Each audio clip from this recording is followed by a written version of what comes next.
अस्सलाम वालेकुम नाजरीन, मैं हूं आपकी मेज़बान सायरा सैयद। नाज़रीन, आज हम लाइफ जर्नी डिस्कस करेंगे एक ऐसे शख्स की जो अब्रॉड गए और जाके अपनी ज़िंदगी का मकसद जाना कि उन्हें सिर्फ पैसे कमाने हैं या नाम भी कमाना है। मैं बात कर रही हूँ अली आसिफ साहब की। अस्सलाम वालेकुम सर। वालेकुम सलाम। सर, पहले मैं आपसे जानना चाहूँगी, आपने अपने करियर का आगाज़ कैसे किया?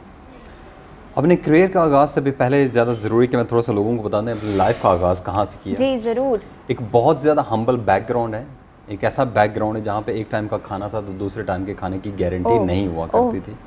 और फिर 70s और 80s में आप सिंगल पेरेंटिंग की बात कर रहे हैं कि एक सिंगल मदर ने हमें पाला पोसा। बट वो जो उनके बेसिक प्रिंसिपल थे ना, to achieve success they were fantastic. उनका सिंपल कहना ये था कि बेटा तालीम याफ्ता नहीं बनना, काबिल बनना है। कहते कि जब काबिल बनोगे सब अच्छा हो जाएगा ज़िंदगी में, और जब किसी काबिल बन जाओगे तो दूसरों के काम आना, इंसानियत के, लोगों के। क्योंकि अल्लाह सुब्हानहू व तआला कहते हैं मैं अपने हुकूक तो माफ़ कर सकता हूँ लेकिन इंसानियत के नहीं। तो कहते हैं कि हुकूक लिबाद कि दूसरों के काम आना। तो जब आपकी माँ आपकी टीचिंग करती है और आपकी फाउंडेशन सेट करती है, इट मीन्स कि वही चीज़ सारी ज़िंदगी आपके साथ चलती है। तो सर, आपको लगता है कि आजकल के पेरेंट्स इस तरह से अपने बच्चों की ग्रोथ कर रहे हैं? आजकल के पेरेंट्स में सबसे बड़ा जो इशू मैं देखता हूँ ना कि पेरेंट्स ने हर चीज़ टीचर्स के ऊपर छोड़ दी। Exactly. वो समझते हैं ये टीचर्स जाने, उनका काम जाने, हमारा काम जो है बच्चों की ख्वाहिशात को पूरा करना है। जो पेरेंट्स होते हैं ये टेक्निकली एक बच्चे को पूरे लाइफ लेसन सिखाते हैं, उनको डिसिप्लिन सिखाते हैं। जो स्कूल आपको टीच कर रहा है वो सिर्फ 5 से 6 घंटे के लिए टीच कर रहा है, बट आप उसको 18 से 20 घंटे टीच करते हैं। वो इम्पोर्टेंट है। आप उसके साथ टाइम गुजारें, उसके साथ फिजिकल एक्टिविटीज़ करें, उसके लाइफ लेसन्स को डे 1 से उसको बताएं कि लाइफ है क्या। पेरेंट्स, आजकल के पेरेंट्स अपने बच्चों को लाइफ लेसन नहीं देते। बच्चे फिजिकली इनएक्टिव हैं, लाइफ के बारे में बहुत कम उनको पता है। सो थोड़ा सा मुझे लगता है कि आजकल पेरेंटिंग में ना एक गैप है। जो पेरेंटिंग हमारे दौर की थी ना, जब वो पजामे में चित्र पढ़ते थे वो वाली पेरेंटिंग अब नहीं रही। सर, तो क्या लगता है, क्या वजह आजकल के पेरेंट्स उस तरह के क्यों नहीं है? उसकी रीज़न पता कि हमारी लाइफ बहुत फास्ट पेस्ड हो गई है और करियर बहुत लोगों की प्रायोरिटी बन चुका है। उनको लगता है कि हम अगर एक पैसा प्रोवाइड कर रहे हैं ना फैमिली को, that's everything. But unfortunately that's not everything. As a parent एक फादर को एक मम के साथ मिल के खड़ा होना है, क्योंकि बच्चा दोनों से सीखता, किसी एक से नहीं सीखता। हमारे यहाँ फादर को लगता है कि मैंने कमा के दे दिया तो अब मैं बर्री ज़िम्मा हूँ, अब माँ जाने उसका काम जाने। But there are certain responsibility you have to look after as a father. तो वो जो दोनों के रोल हैं ना, अनफॉर्चुनेटली वो नहीं प्ले हो रहे। अब मदर एग्जॉस्ट हो जाती है, घर के काम भी करना, किचन का भी काम करना, बच्चों को भी लुक आफ्टर करना, तो कहीं ना कहीं पे वो भी ह्यूमन है, तो एग्जॉस्ट हो जाती है। अच्छा सर, अब मैं आपसे पूछूंगी, आप यूके कैसे गए? क्या चीज़ थी जिसने आपको कहा मैंने यूके जाना? असल में मैं शुरू से बहुत ज़्यादा ड्रिवन था। I wanted to do something. जब आप बहुत ज़्यादा हम्बल बैकग्राउंड से आते हैं ना और आपने बड़ी स्ट्रगल देखी होती है, तो आपकी ख्वाहिश होती है कि आप अपनी फैमिली के लिए कुछ बड़ा करें, तो अपॉर्चुनिटीज़ ढूंढते हैं। अब इशू क्या होता है कि जब अपॉर्चुनिटीज़ नहीं मिलते तो अक्सर लोग सेटल हो जाते हैं। वो कहते हैं यार जो मिल गया, जैसा मिल गया बस ठीक है, बस शुक्र करो, बस इसी में। लेकिन क्या होता है, आप अपने आप को ड्राइव करते हैं। जब आप अपने आप को ड्राइव करते हैं तो आपको चीज़ें आसानी से नहीं मिलती, धक्के खाने पड़ते हैं। जो लाइफ के अंदर वो जो लाइफ आपको लेसन टीच करती है ना, between the age of 20 and 30, वो बड़ा गोल्डन पैच होता है। उसमें बच्चे धक्के नहीं खाते, वो बड़े कंफर्ट जोन में चले जाते हैं। वो कहते हैं हमने जो डिग्री ली उसी तरह की कोई जॉब मिली या नहीं मिली, अपने आप को रीअलाइन नहीं करते। तो मैंने अपने लाइफ में मकसद सोचा था कि I need to dream big, और उसके लिए मैं प्राइस पे करूँगा। That's the key thing. क्योंकि बच्चे प्राइस नहीं पे करते, वो कहते हैं ये नहीं, हर चीज़ हमारे पास है, हम किसी के पास मत जाएं, अपने कंफर्ट जोन से ही नहीं निकलते। एग्जैक्टली। अब कंफर्ट जोन ज़रूरी नहीं है कि आप अपने घर में बैठे हैं। कंफर्ट जोन का मतलब आप अपने बिलीफ सिस्टम को चैलेंज नहीं करते, आप अपनी मेंटरिंग को चैलेंज नहीं करते, आप अपने इवन अपने नॉलेज को चैलेंज नहीं करते। ये सारी चीज़ें हमारा कंफर्ट जोन है कि हमें लगता है जो हम स्कूलों से पढ़ के हैं वो एवरीथिंग। नो, जो स्कूलों ने पढ़ाया और जो ज़िंदगी पढ़ाएगी, इसमें ज़मीन आसमान का डिफरेंस है। जो आपको ज़िंदगी पढ़ाएगी ना, वो बहुत डिफरेंट लेसन है और वही काम का लेसन है। अच्छा सर, अभी आपने यहाँ स्कूल की तालीम की बात की, क्या आप सेटिस्फाई हैं पाकिस्तान के एजुकेशनल सिस्टम से? देखिए, पाकिस्तान को मैंने 60 से 70 साल हो चुके हैं, 70 ऑड ईयर्स हो चुके हैं।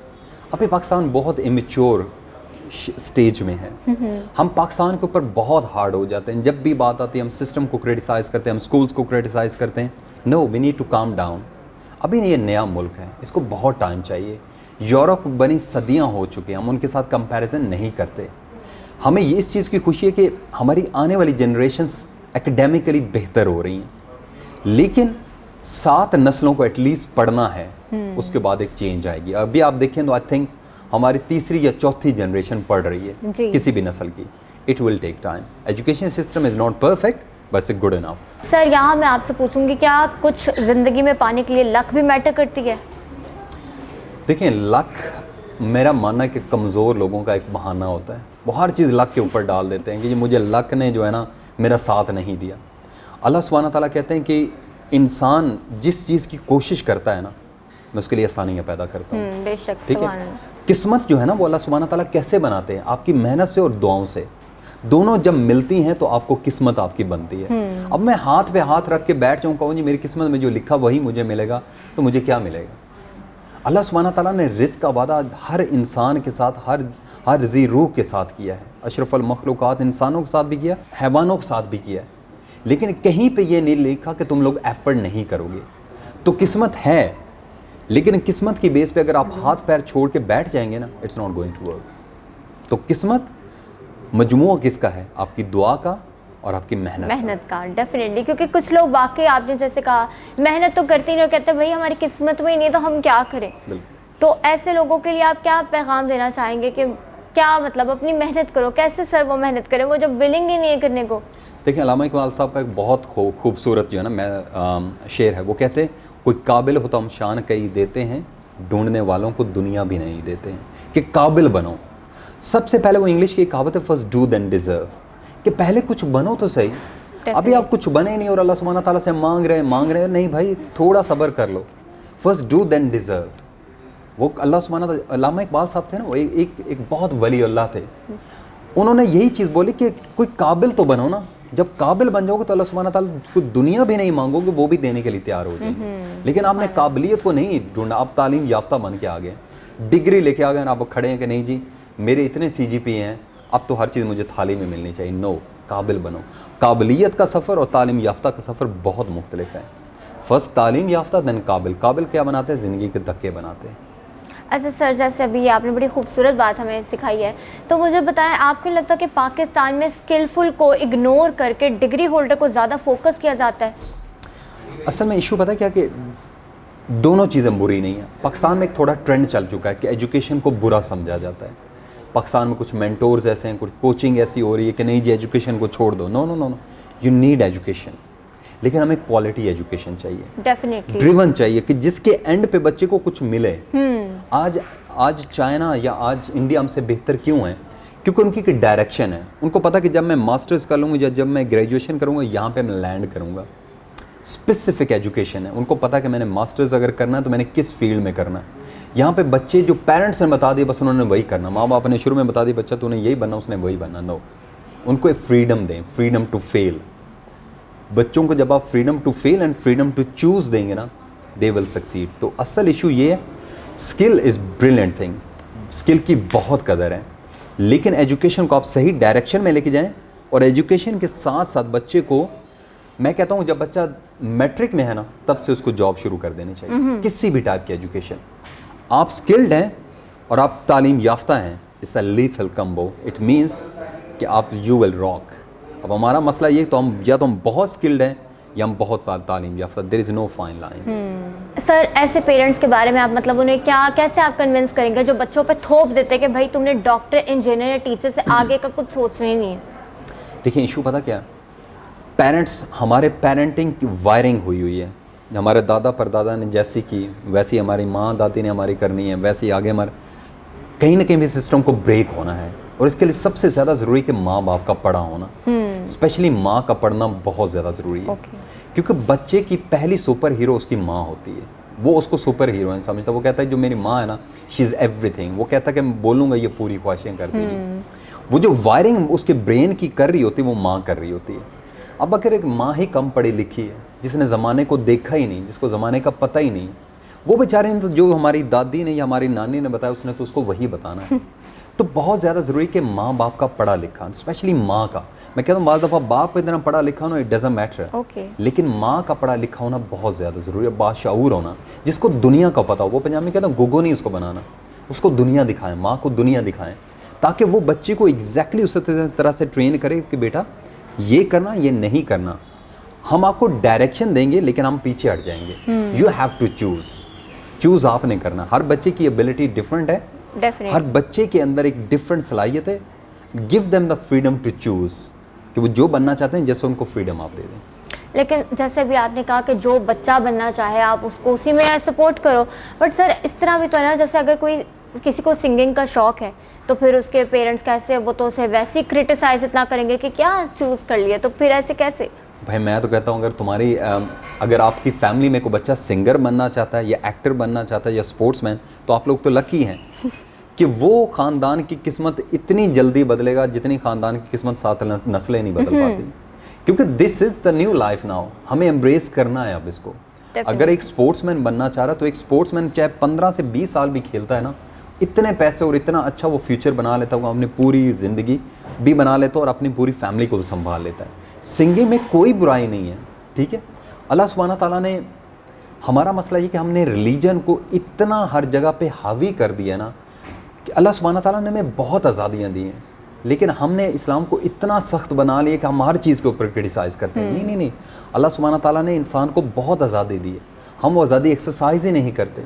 सो बॉटम लाइन इज़ कि बच्चा जो बनना चाहता है ना उसको बनने दें। वो फेल भी होगा तो अपनी रिस्पॉन्सिबिलिटी खुद उठाएगा कि ये मैंने चूज़ किया, अब मैं फेल भी हो तो इसकी जिम्मेदारी मैं उठाऊंगा।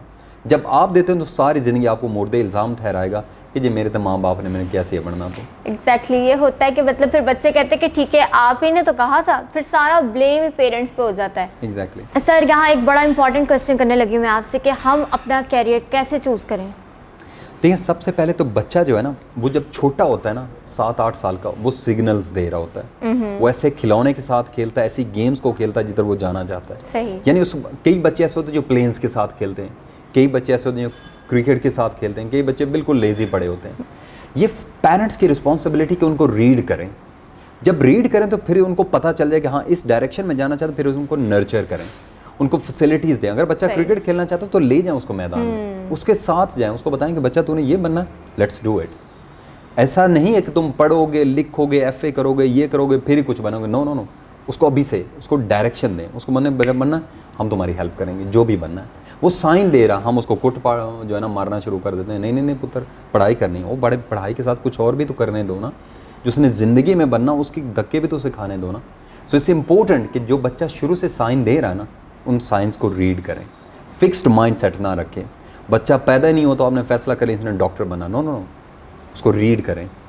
अक्सर बच्चों को डिसेबिलिटी होती है। कई बच्चे होते हैं जो फ़ौरन चीज़ों को पिक कर जाते हैं, गिफ्टेड चाइल्ड होते हैं, लेकिन कई बच्चे ऐसे होते हैं कि उनको आप जितना मर्जी पढ़ाएं वो बेचारे नहीं पिक कर पाते, डिसेबल होते हैं मेंटली। हम कहते हैं ये है ही नालायक, इसने हमारे ख़ानदान की नाक ही कटवा दी। मैं भी नालायक था, मैं कोई इतना ब्रिलियंट स्टूडेंट नहीं था, लेकिन मेरी लक है कि मेरी माँ ने मुझे समझा, उसको पता था कि ये नालायक है लेकिन कहीं ना कहीं पे ये ज़रूर अच्छा बनेगा। तो मैं इंग्लिश में बहुत अच्छा था, मैं बोलने में अच्छा था, तो मेरी मम ने बोला बेटा ये चीज़ है जो तू कर सकता, कर, हेल्प चाहिए मैं तेरे पीछे खड़ी हूँ। तो माँ बाप फिक्स्ड मेंटालिटी ना बनाएं।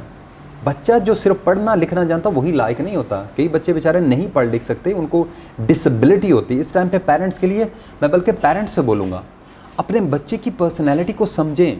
कई बच्चे मेंटली डिसेबल होते हैं, आप उनको ज़बरदस्ती धक्के से पढ़ाते हैं और कहते हैं ये नालायक बच्चा है। नालायक कोई भी नहीं होता, लेकिन कई बच्चे ऐसे होते हैं हाइपर एक्टिव होते हैं, कई बच्चे लेज़ी होते हैं। ऐसा ज़रूरी नहीं कि वो नालायक हैं, इट मीन्स कि अनफॉर्चुनेटली उनका ब्रेन डिफरेंटली वायर किया किस्मत ने। अब आपने क्या करना, उनकी एग्जैक्टली आपने उनकी स्किल्स को और उनकी एबिलिटीज़ को रीड करते हुए उनकी डायरेक्शन को सेट करना है, फिक्स्ड मेंटालिटी नहीं डेवलप करनी। बट सर जो बच्चा मतलब लेज़ी, जैसे आपने कहा डिसेबल हो थोड़ा बहुत, तो उसको तक कंपैरिजन ही शुरू कर देते हैं ना बाकी सिबलिंग से या बाहर के लोग बच्चों से कि भाई इसने देखो इतने मार्क्स लिए तुमने नहीं, तो वो और ज़्यादा कॉम्प्लेक्शंस का शिकार हो जाता है, ऐसा नहीं?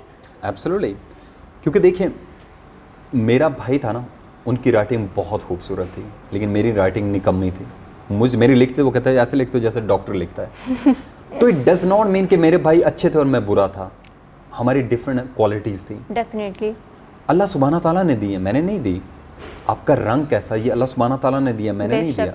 आपका कद कैसा, इसमें आपका क्या कसूर है? हम कद की बेस पे, हम रंग की बेस पे, हम काबिलियत की बेस पे बंदे को इतना लो फील करवाते हैं वो बेचारा ऐसे का ही है। कॉन्फिडेंस जीरो हो जाता है।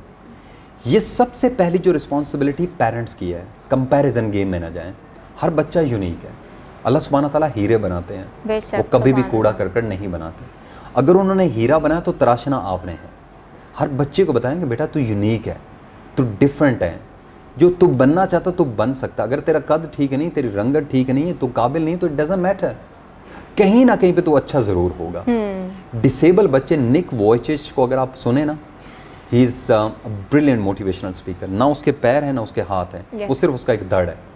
वो कहता है एक टाइम पे मेरे पेरेंट्स ने ना मुझे गिव अप करने का प्लान बना लिया कि ये किसी काम का नहीं, लेकिन कहता मैंने पेरेंट्स को रिक्वेस्ट की कि मुझे ज़िंदा रहने दो, कुछ तो मैं कर लूँगा।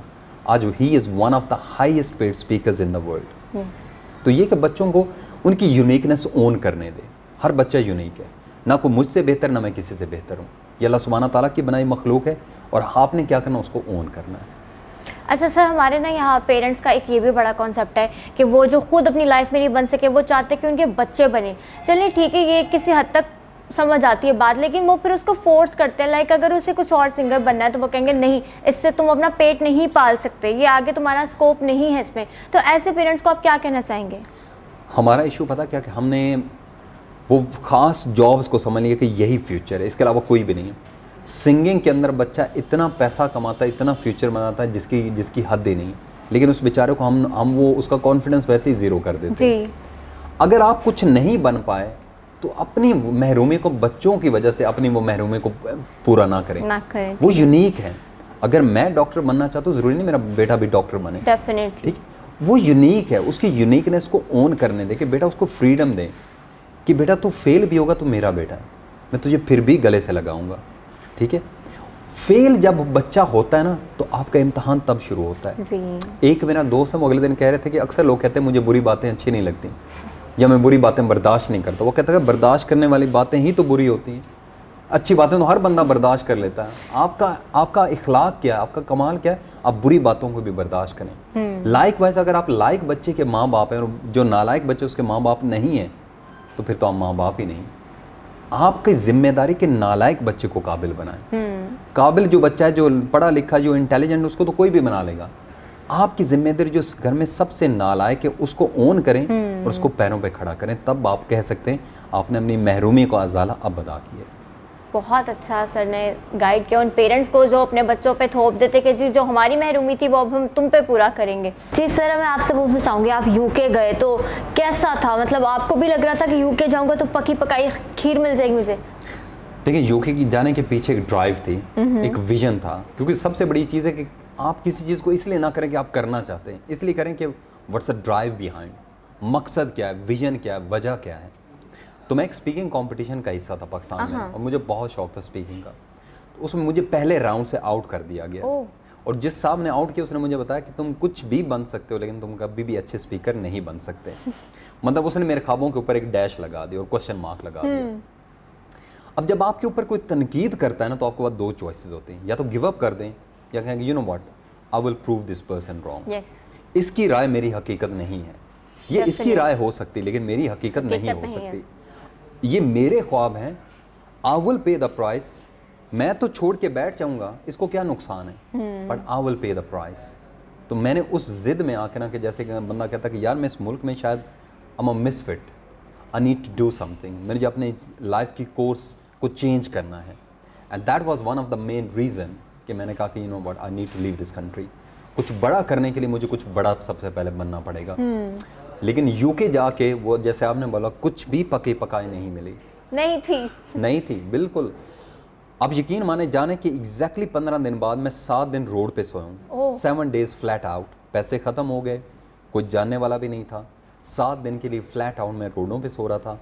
पीने के लिए मेरे पास पानी था और खाने के लिए सिर्फ बिस्किट थे। तो ये सारा कुछ आपके घर पे पता था कि आप वहाँ किस हाल में रह रहे हैं? आज तक मेरी अम्मी को, मेरे घर वालों को, तो उन्होंने अब इंटरव्यू सुनने शुरू किए तो उनको पता, तो वो कहते हैं तुमने हमें बताया क्यों नहीं बताया। लेकिन मेरा एक मानना कि ये बेचारे क्या कर सकते हैं, ठीक है, ये परेशान होंगे और सबसे ज़्यादा ये फिर प्रेशर देंगे वापस आ जाओ। बट आपको एक प्राइस पे करना पड़ेगी। अगर आप वहाँ पे इजी लाइफ की तवक्को है, वहाँ पे पके पकाई जैसे आपने बोला नहीं मिलती, आपको स्ट्रगल करना पड़ती है। और कुछ पाने के लिए कुछ खोना तो डेफिनेटली पड़ता ही है। बिल्कुल प्राइस। और जब आप प्राइस पे कर रहे होते हैं ना, वो एक मोमेंट ऑफ डाउट होता है कि आप अपनी ज़ात पे डाउट करने लगे हैं, क्या मेरे ख्वाब ठीक है, क्या मैं गलत रास्ते पे हूँ, या आप कहते हैं यू नो व्हाट, ये कीमत अदा करनी है। इन्नमा साबिरीन, अल्लाह सुब्हानहू तआला सब्र करने वालों के साथ है। मैं पेशेंस के साथ चलूँगा। माइट भी मेरा वक्त नहीं है, क्योंकि किस्मत का पहिया चलता है। आज यहाँ पे हैं तो कल आप वहाँ पे होंगे, अगर आज यहाँ पे तो कल आप वहाँ पे होंगे। All you have to do is stay patient. हम कोचिंग में एक टेक्निक बनाते हैं, ट्रस्ट द प्रोसेस, कि प्रोसेस के ऊपर यकीन रखें, एंड रिजल्ट के ऊपर ना जाएं। हम अक्सर एंड रिजल्ट के ऊपर फोकस करते हैं, जो बाद में होना वो हो जाएगा। फोकस इस पे करें कि right now what's in your control. मेरे कंट्रोल में क्या है? मेहनत। मेरे कंट्रोल में क्या है? विजन। मेरे कंट्रोल में क्या है? ड्राइव। That's it. तो वहाँ जब आप गए और ऐसे आप भूख हड़ताल और सारा, पीने को सिर्फ पानी और खाने को सिर्फ बिस्किट्स, तो फिर कैसे आपने मैनेज किया सारा, और कैसे ये सारी जर्नी, आज आप इतने जाने माने माशाल्लाह से हैं, तो ऐसे कैसे हो गया सब?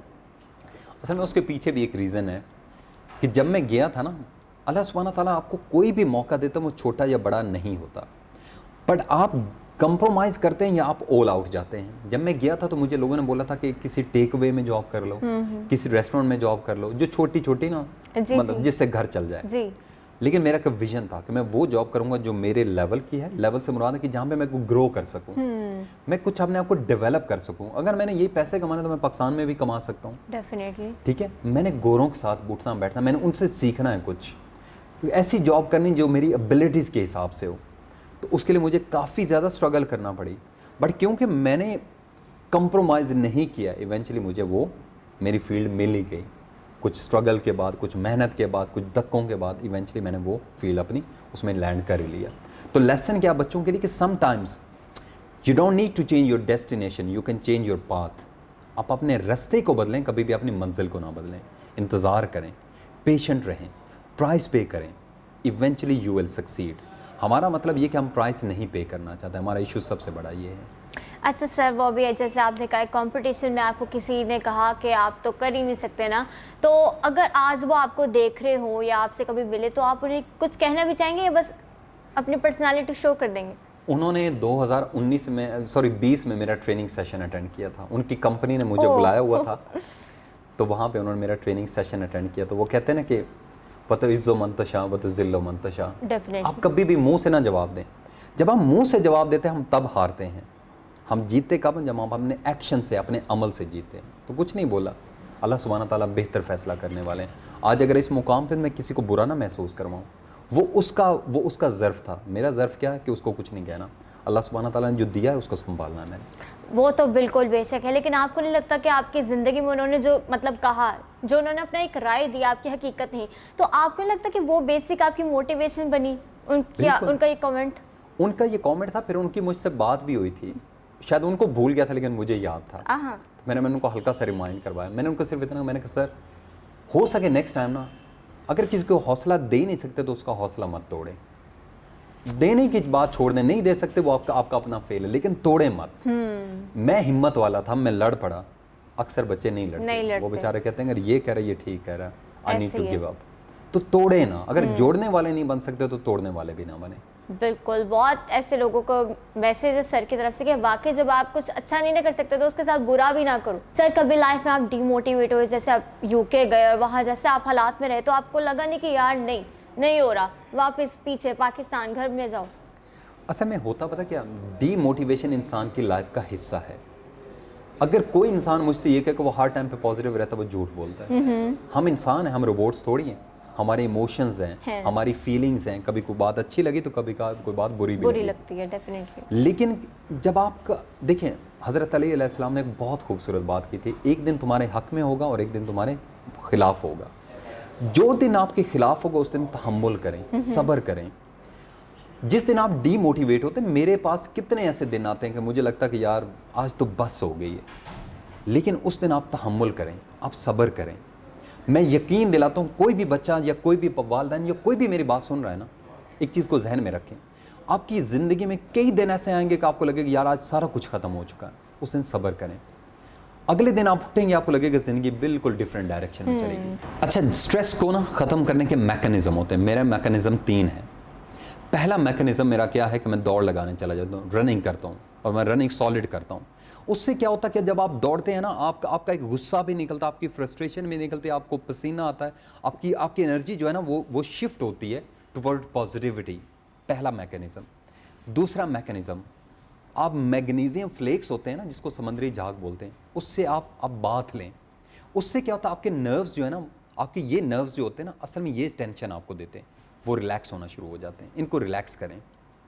उस दिन कोई भी क्रिटिकल डिसीजन ना मेक करें, बल्कि हो सके तो किसी को फेस भी ना करें, चुप करके अपने हॉल में चले जाएं। और तीसरी सबसे इंपॉर्टेंट बात, अल्लाह सुब्हानहू तआला के साथ कनेक्शन स्ट्रॉन्ग कर लें। मैं क्या करता हूँ, उस दिन मैं नफलों के ढेर लगा देता हूँ, चुप करके बैठ जाता हूँ, पढ़ता ही रहता हूँ, नफल पढ़ता ही रहता हूँ। कहता अल्लाह सुब्हानहू तआला आज तेरे साथ गुफ्तगू करनी, दुनिया के साथ नहीं करनी। अगर ये फड्डा है ना तो हल भी तूने करना, आज तो मैंने लेके जाना इसका हल। उस दिन चैन की नींद सोया। अच्छा, एक टाइम था जब मुझे स्ट्रेस होता था, मुझे नींद नहीं आती थी। अब यकीन माने मुझे उस दिन सुकून की नींद आती, क्योंकि यकीन है मेरा मालिक जो 70 माओं से ज़्यादा प्यार करने वाला, एक माँ अपने बच्चे को तकलीफ में नहीं दे सकती, एक 70 माओं से ज़्यादा प्यार करने वाला कैसे मुझे तकलीफ में दे। मेरा ईमान है कि वो मेरे लिए रास्ते निकालेगा, कल नहीं निकालेगा तो परसों ज़रूर निकालेगा। वो इतनी यकीन की नींद आती कि कल जब उठता हूँ तो खुद ही वसीले बने होते हैं। ओके सर, यहाँ मैं आपसे आखिरी सवाल करूँगी कि आपकी नज़र में एक सक्सेसफुल पर्सन कौन है? मतलब क्योंकि अगर हम किसी चीज़ की ख्वाहिश करते हैं और हम पा लेते हैं तो फिर हमें उससे अगले की ख्वाहिश शुरू हो जाती है। देखिए, सक्सेस इटसेल्फ कुछ भी नहीं है। सबसे पहले तो हमने सक्सेस को एक टैग बना लिया। मुझे ये बताएं कि कई लोगों के पास पैसा लेकिन उनके पास शऊर नहीं, क्या वो कामयाब है? कई लोगों के पास शऊर है लेकिन पैसा नहीं, क्या वो नाकाम है? नो। सक्सेस का जो अल्लाह सुब्हानहू तआला ने कुरान मजीद में बोला, जो हुज़ूर पाक सल्लल्लाहु अलैहि वसल्लम ने हमें बताया कि आपकी ज़िंदगी से दूसरों को कितना फ़ायदा मिलता है। अगर आप अपने खौल में बैठे हैं, पैसा बनाए जा रहे हैं और आपकी ज़िंदगी से किसी में कोई फ़र्क नहीं पड़ता, आप यकीन माने आप इतने खोखले इंसान हैं जिसकी हद ही नहीं। आपकी ज़िंदगी इतनी खूबसूरत हो कि कोई आपको देखे तो वो कम अज़ कम ये फैसला ज़रूर करे कि I want to be like him. Don't impress, inspire. जब आप इम्प्रेस करते हैं ना, आप अपने कपड़ों से, अपने जूते से, अपनी दौलत से करते हैं। जब आप इंस्पायर करते हैं, आप दिल पे लगते हैं। वो बच्चा कहता कि यार आज अली आसिफ अगर यहाँ से वहाँ पहुँचा मैं भी बनूँगा, आज अली आसिफ ने भूखें काटी तो मैं भी काटूँगा। इंस्पायर करें। और सबसे बड़ी बात कामयाबी के महराज क्या है कि अल्लाह सुब्हानहू तआला की मोहब्बत अगर तुम्हारे दिल में नहीं है तो तुम कामयाबी पा के भी खोखले हो। अगर अल्लाह सुब्हानहू तआला तुम्हें तौफीक नहीं दे रहा कि तुम 5 वक्त की नमाज नहीं पढ़ सकते, अल्लाह सुब्हानहू तआला ने तुम्हें तौफीक नहीं दे रहा कि उसके नाम से तुम दिन का आगाज़ करो, तो जितनी मर्जी दौलत मिल जाए, अंदर से तुम इतने खोखले हो चुके हो कि कामयाबी जितनी भी दौड़ लगाओगे वो ऐसी नज़र आएगी कि बेसब्री रहेगी कि और मिले और मिले और मिले। वो तो कारून को भी मिला था। ख़जाने कभी भी नहीं भरते, भरता तो ये दिल भरता है। दिल कब भरता है? अल्लाह सुब्हानहू तआला की मोहब्बत के साथ। जी नाज़रीन, तो ये था हमारा आज का प्रोग्राम। उम्मीद करती हूँ कि अली आसिफ साहब ने जो हमें मोटिवेशन दी है हम उसको ज़रूर अपनी ज़िंदगी में अमल करेंगे उस पर। आपसे मुलाकात होगी इंशाल्लाह फिर, तब तक के लिए अल्लाह हाफ़िज़।